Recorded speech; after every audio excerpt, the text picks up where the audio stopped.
Good morning dear students. मैं हूं Kiran Dill, assistant professor physics in government girls college Bara. और आज हम लोग पढ़ने जा रहे हैं स्फेरिकल हार्मोनिक्स और कोणीय फलन अवकल समीकरण का हल तथा spherical harmonics, solution of angular function, differential equation and spherical harmonics. तो हम लोग अपने 4th यूनिट को स्टडी कर रहे हैं और ये भी बिल्कुल अपने एंड पे है। तो जैसे कि हमने अपने प्रीवियस लेक्चर के अंदर जैसे सेपरेशन ऑफ वेरिएबल्स स्टडी किए थे, तो उसमें हमने क्या किया था कि जो हमारी डिफरेंशियल इक्वेशन थी, श्रोडिंगर इक्वेशन थी, उसको हमने स्फेरिकल कोऑर्डिनेट्स में लिखा था, साई आर थीटा और फाई, और उसको हमने उसके रेडियल पार्ट में और उसके एंगुलर पार्ट में अभिव्यक्त किया था। फिर हमने रेडियल पार्ट और एंगुलर पार्ट दोनों के लिए अलग अलग डिफरेंशियल इक्वेशन जो है वो प्राप्त कर ली थी। उसके बाद फिर से हमने सेपरेशन ऑफ वेरिएबल का यूज़ करके जो ये एंगुलर पार्ट है उसमें थीटा डिपेंडेंट पार्ट और जो फाई डिपेंडेंट पार्ट है उन दोनों के लिए अलग अलग डिफरेंशियल इक्वेशन जो है वो प्राप्त कर ली थी। बहुत ही अच्छा तरीका है सेपरेशन ऑफ वेरिएबल के थ्रू, मतलब जो भी फंक्शन होता है उसको उसके डिपेंडेंट पार्ट्स पे अलग अलग उसको व्यक्त करना। तो उसमें से जो उसका एंगुलर पार्ट था उसकी जो डिफरेंशियल इक्वेशन है उसको हम यहाँ पे स्टडी करने वाले हैं। इसको मैंने 2 सेक्शन में डिवाइड किया है और अभी आज हम लोग इसका एक हिस्सा पढ़ेंगे और नेक्स्ट लेक्चर के अंदर हम इसका दूसरा हिस्सा जो है वो स्टडी करेंगे। तो शुरुआत करते हैं वहाँ से जहाँ हमने इसके लिए जो एंगुलर डिपेंडेंट पार्ट था वो प्राप्त किया था। तो वो जो है कुछ इस तरीके से शो होता है, 1/sin theta del by del theta sine theta del over del theta Y theta phi plus 1/sin square theta del two Y over del phi square is equal to -LL+1 Y theta phi. Okay, जो Y theta phi होता है उसको हम लोग क्या कहते हैं, spherical harmonics कहते हैं। ये बहुत अच्छे से अपने दिमाग में बिठा लेना कि स्फेरिकल हार्मोनिक क्या है। स्फेरिकल हार्मोनिक है the angular dependency of Schrodinger wave function. Okay, angular dependent part of Schrodinger wave function is spherical harmonic. ठीक है, जो हमारा टोटल वेव फंक्शन है साई आर थीटा फाइव, इनमें से एक है रेडियल डिपेंडेंट फंक्शन और दूसरा है एंगुलर डिपेंडेंट फंक्शन। ओके, तो अब इसको हम स्फेरिकल हार्मोनिक कहते हैं। ये भी क्या है, 2 चरों पर निर्भर करता है, थीटा और फाई, थीटा एंड फाई। इसे अब क्या करेंगे हम लोग, समीकरण 1 में रखने पर निम्न 2 अवकल समीकरण प्राप्त करते हैं। अब ये क्या है, डायरेक्ट आपको इक्वेशन यहाँ पे 3rd और 4th दी गई है, क्योंकि हमने इसको अपने प्रीवियस लेक्चर के अंदर पूरा डिराइव कर लिया था। ठीक है, और सिंपली ये इक्वेशंस आ भी जाएंगी थीटा और फाई रखने पर। ये थीटा और फाई वाई की जगह आपको पुट करना होता है, फिर उसके बाद आपको पूरी इक्वेशन को sine square theta over theta और फाई इससे गुणा करना होता है, तो जिससे ये आपको इक्वेशन प्राप्त हो जाती है दोनों। तो एक तो हाँ, ये दोनों इक्वेशन एक दूसरे के बराबर हमें मिलती हैं, जिससे हम लोग क्या करते हैं, इन दोनों को अलग अलग किसी नियतांक के बराबर करते हैं। ये सब मैं आपको रिकॉल करने के लिए बता रही हूँ, क्योंकि हमने इसी के थ्रू इन इक्वेशन को प्राप्त किया है। तो ये दोनों इक्वेशन जब बराबर होती है तो हम लोग ये कहते हैं कि अगर थीटा में कोई चेंज करेंगे तो फाई नहीं बदलना चाहिए, और फाई में कोई चेंज करते हैं तो थीटा वाली इक्वेशन नहीं बदलनी चाहिए, क्योंकि दोनों ही इंडिपेंडेंट है, दोनों ही क्या हैं, एक दूसरे से स्वतंत्र हैं। तो ये कैसे नहीं बदलेंगे, जब ये दोनों अलग अलग किसी नियतांक के बराबर होंगी, तो हम लोग उसको m² नियतांक कहते हैं, और फिर हमारे पास ये दोनों इक्वेशन आ जाती हैं। जो हमारी 3rd फाई वाली इक्वेशन है उसका जो सॉल्यूशन है वो होता है फाई इज इक्वल टू 1/√2 पाई ई की पावर आयोटा m फाई। तो m का मान होता है 0 +-1 +-2 +-3 और +-4। Always integer number, can be positive, can be negative और may be zero, can be zero. ठीक है, 0 धनात्मक ऋणात्मक पूर्णांक राशि होगी m का मान। तो अब हम लोगों ने जैसे फाई वाली इक्वेशन को तो सॉल्व कर लिया था, लेकिन थीटा वाली इक्वेशन को सॉल्व नहीं किया था। तो आज हम लोग थीटा वाली इक्वेशन को सॉल्व करते हैं। तो थीटा वाली इक्वेशन को सॉल्व करने के लिए हम लोग क्या करेंगे, कॉस थीटा को x पुट करते हैं। ठीक है, जब हम लोग कॉस थीटा को x पुट करते हैं तो 1 - x² क्या होगा, 1 माइनस एक्स स्क्वायर हो गया 1 माइनस कोस स्क्वायर, और 1 माइनस कोस स्क्वायर क्या होता है, साइन स्क्वायर, साइन स्क्वायर हो गया। अब हम लोग जैसे ये कहें कि del theta by del theta, ये जैसे इस तरीके का सिंबल है, इस थीटा का थीटा के रिस्पेक्ट में, ठीक है। और जब वो करते हैं तो हम लोग इसको ऐसे लिख सकते हैं, ऊपर नीचे हम लोग अगर डेल एक्स इंट्रोड्यूस कर दें तो फ़र्क थोड़ी पड़ेगा। ओके, ये तो इससे गया, एक ही बात है, तो इस तरीके से हमने लिखा। अब हम लोग क्या करेंगे, ये जो del X by del theta है इसका मान रख देंगे। तो क्योंकि एक्स बराबर क्या है, कॉस थीटा, तो del X by del theta क्या हो जाएगा, माइनस साइन थीटा। ओके, तो यहाँ पे हमने वैल्यू रख दी minus sine theta del theta by del x, ये एज इट इज़ आ गया, ठीक है। अब इस साइन थीटा को यहाँ पे लेफ्ट साइड में ले जाओ, तो 1 over sine theta del by del theta बराबर del by del x. Theta को दोनों साइड से हटा दो, यहाँ पे थीटा था, यहाँ पे थीटा था, दोनों को हटा दिया है। तो एक तो ये फॉर्म बन गया del theta by del theta का, और एक 1 over sine theta del over del theta बराबर minus del by del x. अब इसी को हम लोग साइन थीटा से गुणा कर देते हैं, तो इधर क्या बन जाएगा, साइन स्क्वायर, ये रहा sine theta minus sine square. Sine square को क्या लिख सकते हैं, माइनस 1 माइनस एक्स स्क्वायर, ये माइनस तो बाहर वाला है ही सही। ओके, तो minus 1 minus x square del theta by del x. अब इसका उपयोग जो है, इन तीनों टर्म्स का उपयोग जो है हम लोग ऊपर वाली इक्वेशन में करते हैं। अब हमारी इक्वेशन देखिए, जैसे इसमें क्या है, 1 over sine theta del over del theta, इसका मान क्या है, minus del by del x, ये हमने यहाँ रख दिया। और sine theta del theta by del theta, इसका मान sine theta del theta by del theta minus 1 minus x square del theta by del x, ये होता है, ये भी रख दिया। फिर उसके बाद अंदर एल एल प्लस 1, ये अंदर वाला तो सिमिलर है, और साइन स्क्वायर था, इसको 1 माइनस एक्स स्क्वायर कर देंगे, ये रख दिए। अब ये माइनस माइनस क्या है, प्लस हो जाएंगे, तो del by del x 1 minus x square del theta by del x, और यहाँ पे L L plus 1 minus M square, और साइन स्क्वायर को 1 माइनस एक्स स्क्वायर थीटा। तो ये समीकरण जो हमारे पास आई है इस वक्त, ये क्या है, standard Legendre पॉलिनॉम, standard Legendre differential equation होती है। ये हम लोग बीएससी सेकेंड ईयर के अंदर जब मैथमेटिकल फिजिक्स पढ़ते हैं तो उसमें, अभी देखो ये सब चीज़ें बाद में काम में आती हैं, इसीलिए हम लोगों को पहले इनको स्टडी करने के लिए बोला जाता है। जैसे हर्माइट पॉलिनॉमियल है, लीजेंड्रे डिफरेंशियल इक्वेशन, यहाँ पे Hermite differential equation, Hermite differential equation हम लोगों ने स्टडी करी थी, यूज़ किया था उसको, अगर आपको याद हो, अपने जब सिंपल हार्मोनिक ऑसिलेटर पढ़ा था, तो उसके आइगन फंक्शंस निकालने के लिए हम लोगों ने जो कंडीशन लगाई थी lambda is equal to 2n+1, आप उसको फिर से देखना, ठीक है। वहाँ पे हमने डिफरेंशियल इक्वेशन जो है वो हर्माइट डिफरेंशियल इक्वेशन में कन्वर्ट करी थी, श्रोडिंगर वाली। ओके, तो यहाँ पे लीजेंड्रे डिफरेंशियल इक्वेशन है, जिसमें से जिसके जो सॉल्यूशन होंगे वो क्या होंगे, लीजेंड्रे पॉलिनॉमियल होंगे, एसोसिएटेड लीजेंड्रे फंक्शन या एसोसिएटेड लीजेंड्रे पॉलिनॉमियल्स कहलाते हैं, जो सहचरी लीजेंड्रे बहुपद कहलाते हैं। अतः इस समीकरण का जो हल होगा वो कुछ इस तरीके का होगा, N L M P L M x, x क्या है, कॉस थीटा, तो इस तरीके से भी रख सकते हैं, यानी कि थीटा डिपेंडेंट पार्ट जो है उसका सॉल्यूशन आता है N L M P L M x. Polar part जो है, ध्रुवीय पार्ट जो है, P L M cos theta होता है। एन एल एम तो क्या है, एक नियतांक है, एक कांस्टेंट है, जिसको हम लोग नॉर्मलाइजेशन कांस्टेंट भी बोलते हैं, ठीक है। तो इसका मान तो हम लोग नॉर्मलाइजेशन की जो कंडीशन है उसको रख करके ज्ञात कर सकते हैं। नॉर्मलाइजेशन की कांस्टेंट कंडीशन क्या है, जो माइनस इन्फिनिटी टू इन्फिनिटी और psi mod square d x is equal to 1, mod square क्या होता है, psi star psi d x is equal to 1। तो यहाँ पे ये थीटा डिपेंडेंट पार्ट है, तो theta star theta sine theta d theta is equal to 1।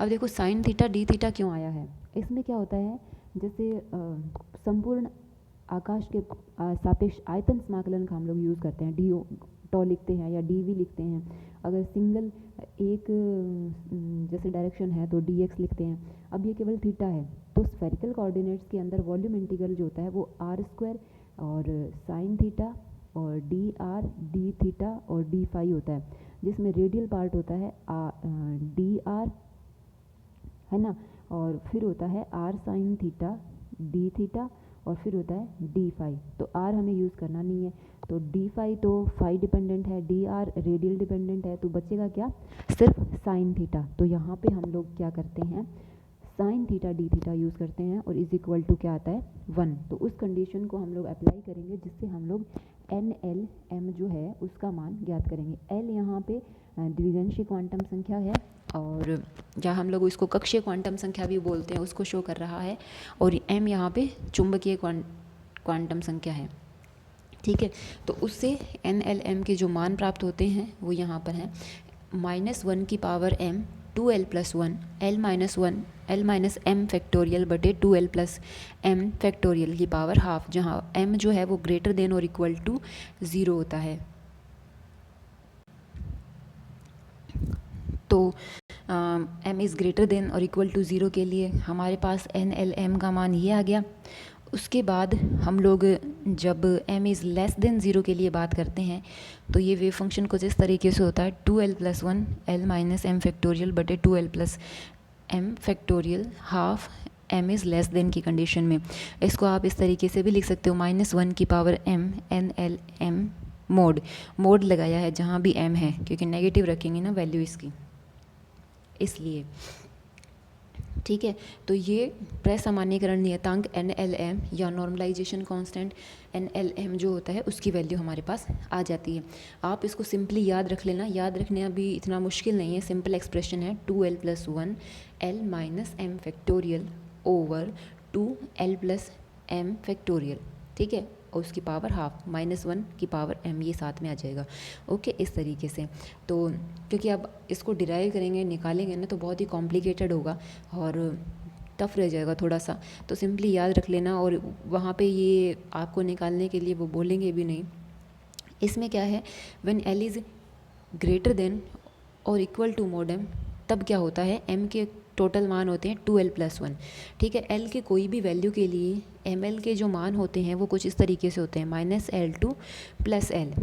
ठीक है, जैसे कि हम लोग बात करें l इज़ इक्वल टू, जैसे l इज़ इक्वल टू 1 है तो m के क्या मान होंगे, -1 से +1, यानी कि -1 0 और 1। तो m के टोटल कितने मान हैं, 2l+1। तो l का मान जैसे 1 है तो ये कितने हो गए, 3। इस तरीके से हम लोग ज्ञात कर सकते हैं, यानी कि l के कोई भी वैल्यू के लिए m के जो पॉसिबल वैल्यूज़ है वो होती हैं 2l+1 होती हैं। इस तरीके से हमारा जो वेव फंक्शन है y theta phi is equal to YLM theta phi, जहाँ पे जो थीटा फाई वाला पार्ट है 1/√2 पाई e की पावर आयोटा m फाई, और थीटा वाला NLM PLM cos theta. Okay, जिन्हें हम लोग क्या कहते हैं, स्फेरिकल हार्मोनिक्स कहते हैं। अब स्फेरिकल हार्मोनिक्स जो हैं उसके लिए जैसे कोणीय संवेग L² है और Lz है, उसके जो साइमल्टेनियस आइगन फंक्शन है y थीटा फाई जो है उसको हम लोग स्फेरिकल हार्मोनिक कह रहे हैं। अभी देखो साइमल्टेनियस आइगन फंक्शन जैसे हमने प्रीवियस स्टडी भी किया था, जब दो ऑपरेटर एक दूसरे के साथ कम्यूट करते हैं तो हम उसके साइमल्टेनियस या समक्षणिक एक ही क्षण पर उनका एक पर्टिकुलर आइगन फंक्शन जो है उसको स्टडी कर सकते हैं, क्योंकि उस कंडीशन में ये इस तरीके से एक दूसरे के बराबर होते हैं। तो यहाँ पे जो साई होगा, यहाँ पे जो साई होगा, तो Lz पे वही साई ऑपरेट हो रहा है जो Ly पे ऑपरेट हो रहा है, तो वो उनके समक्षणिक आइगन फंक्शन कहलाते हैं। जैसे कि यहाँ पे L² और Lz कम्यूट कर रहे हैं तो YLM जो है वो समक्षणिक आइगन फंक्शन है, और जिसका मान हमने कुछ इस तरीके से ज्ञात किया है। ये NLM का मान रखा है PLM cos थीटा e की पावर आयोटा m फाई।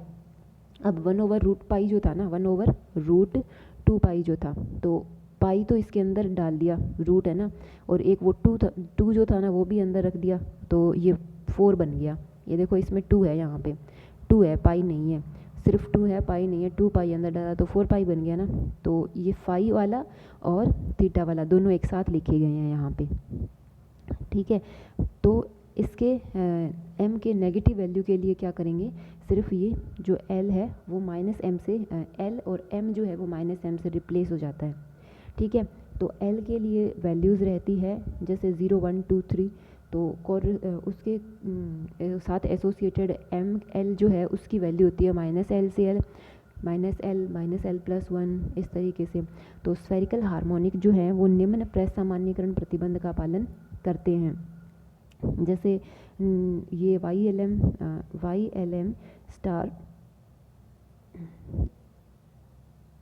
है ना, YLM स्टार और YLM डी ओमेगा। अब यहाँ पे डी ओमेगा आया है ना, टोटल वॉल्यूम इंटीग्रल थीटा वाले पार्ट का, ठीक है। तो ये प्रेस सामान्यीकरण प्रतिबंध क्या है, जब यहाँ पे लिखा है डेल एल एल डैश और ये लिखा है डेल एल एल डैश और डेल एम एम डैश। देखो जब एल एल डैश के बराबर होगा तो इसका मतलब इधर क्या है YLM स्टार, और एम एम डैश के बराबर होगा तो इसका मतलब इधर है YLM। तो ये तो एक दूसरे के कॉम्प्लेक्स कॉन्जुगेट ही तो हैं, तब तो इसका मान 1 होगा, क्योंकि नॉर्मलाइजेशन कंडीशन क्या कहती है कि साई स्टार साई तो है, उसका जो वॉल्यूम इंटीग्रल करेंगे डी ओमेगा तो वो 1 के बराबर आएगा।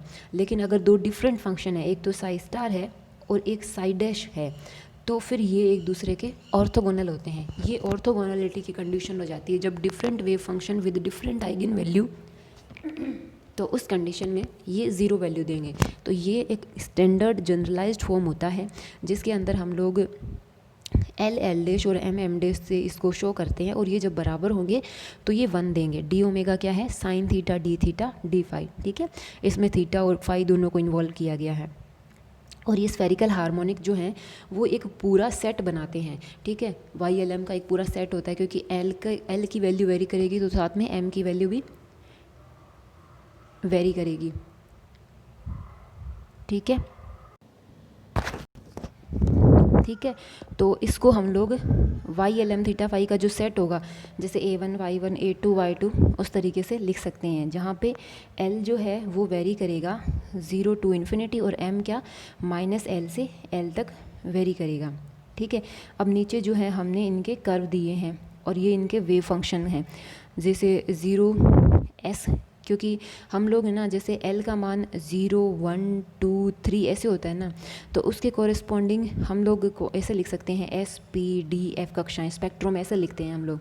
ऑर्बिटल हैं ये इलेक्ट्रॉन के कक्षाएं हैं, तो S कक्षा P कक्षा D F इस तरीके से लिख सकते हैं हम लोग, ठीक है। तो S तो L = 0 के लिए हो जाता है, उसके लिए Y0 0 कुछ इस तरीके से हैं, और L = 1 के लिए P तो 1 के लिए तो 0 और +-1 दो वेव फंक्शन होंगे, और L2 के लिए D लिख सकते हैं, और 0 +-1 +-2 इस तरीके से 3 वेव फंक्शन होते हैं। तीनों के पोलर कर्व जो है आपको शो किए गए हैं। ये सिंपल L = 0 के लिए है, ये हम लोगों ने केमिस्ट्री के अंदर खूब पढ़े होंगे आप लोगों ने, और किस तरीके से इनको बनाते हैं, तो यहाँ हम लोग ज़्यादा इसके बारे में नहीं डिस्कस करेंगे। तो ये M = 0 L = 0, और ये M = 0 when L = 1, और ये M = +-1 और when L = 1। तीसरा जो है L = 2 के लिए है, M जब 0 है +-1 है और +-2 है। यहाँ पे क्या है, ये YLM theta phi mod square के ध्रुवीय ग्राफ हैं। ध्रुवीय मतलब जो थीटा और फाई पर डिपेंडेंट होते हैं, और ये सिंपली जैसे इनके साथ ये टर्म आई ना cos थीटा और sin theta e + iota phi, 3 cos² theta -1 sin theta cos theta e + iota phi, इन पे डिपेंडेंट होते हैं, इनके थ्रू ये खींचे जाते हैं। अगर आपको ये सीखना है किस तरीके से आए हैं तो हम लोग इनके बारे में अलग से स्टडी कर लेंगे। अभी यहाँ पे इसकी ज़्यादा आवश्यकता नहीं है, तो सिंपल हम लोग बस इतना ही इसको छोड़ेंगे। अपने नेक्स्ट लेक्चर के अंदर हम लोग रेडियल वेव फंक्शन के बारे में बात करेंगे, क्योंकि रेडियल पार्ट भी तो होता है वेव फंक्शन का, उसके बारे में डिटेल में स्टडी करेंगे।